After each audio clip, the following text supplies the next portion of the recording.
And now I'd like to open up our second session. And the second session wants to move from those lofty words, and we're going to go down to the field. And first we'll call upon Avi Roeh, as the head of the Binyamin Council and the head of the Judah and Samaria Council. Avi went through some very difficult weeks, but he was able to conduct a very respectable struggle and envelop the residents of Amona with great love. And we do hope that you will build many more settlements in Binyamin. Be courageous, be strong. And this is our opportunity to say to you and to the Jew and Samaria Council, thank you so much for your successful campaign of Ma'ale Adumim first. Avi Roeh, please. Good evening. This is a gala evening, a festive evening. Congratulations to the organizers. You gave me 15 minutes. I think 10 will be too much. And there is no doubt that your determination, the determination of Yehudit and Nadia Matar, who led us by the nose to make us believe in this possibility and to change our mindset, as those who spoke before me said, so that the people of Israel will realize that they are a strong people and that they can bring their government to a situation where it will recognize sovereignty. And just as we hear and see and understand, this has already entered our minds, and the idea of sovereignty over Ma'ale Adumim first is something already being led by the Knesset members in the lobby for Eretz Israel, headed by Yoav Kish, Knesset member from the Likud, and he deserves a round of applause for that. And the young and promising Knesset member Bezalel Smotrich, may God strengthen them and give them the strength to keep pulling this wagon forward, even if there are those among our leaders who are hesitant. And the group that is here with us here, the Palestinians, some of whom, with whom we discussed, we talked to and held discussions a few months ago, they have also reached the understanding that it would not be right to continue with this confrontation of terror and murder, which leads nowhere.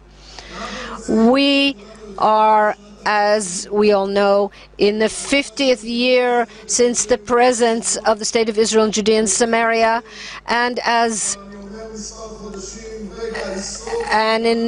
say this is a historic moment for the people of Israel, and you will call out freedom in the Jubilee year. And this is the historic moment for the leadership, the current leadership of the people of Israel, to make courageous decisions, even if they seem to be problematic in the eyes of the world, the Americans and the Europeans.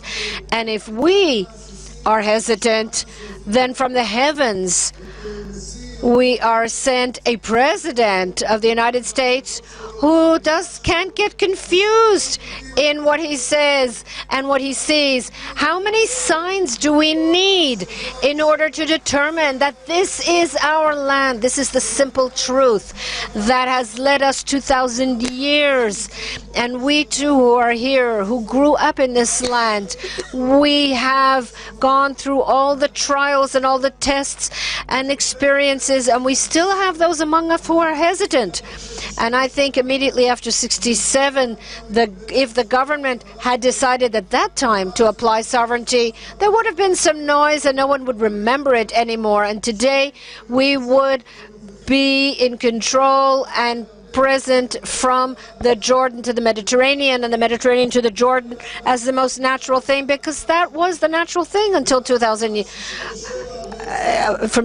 years ago. And only in 1967 did the questions begin, because before that it was clear to everyone what the land of Israel was and what we needed to apply sovereignty of the State of Israel over.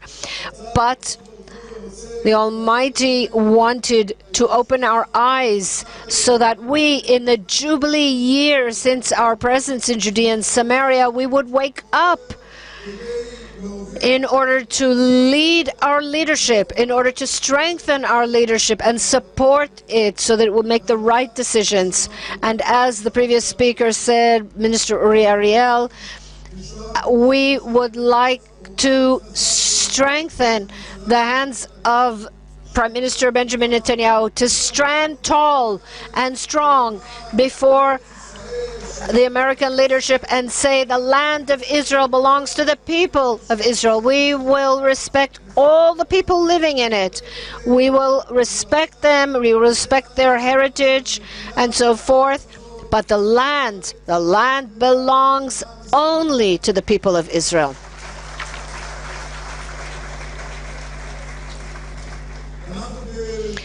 We, as the heads of the councils, the mayors in Judea and Samaria, we will help where necessary. There are other entities that are being helpful. For example, the national headquarters in the Likud, led by Shevach Stern and Nathan Engelsman. They deserve applause. And there will be a conference tomorrow in the Knesset with Knesset members and ministers in order to step up the awareness of the application of sovereignty. And we heard Elazar Stern speaking also about that. And so we need to involve as many public figures and leaders as possible from all parties, because we must always remember that the people of Israel is made up of 12 tribes, and they weren't all the same, and we must remember that. There were the children of the wives and also of the concubines, and we must remember that. And if we work on our unity and not what divides us, but rather on what unites us, then I'm sure we will succeed. So it's time for sovereignty, or sovereignty. This is the time. In the name of God, we will do, and with God's help, we will succeed.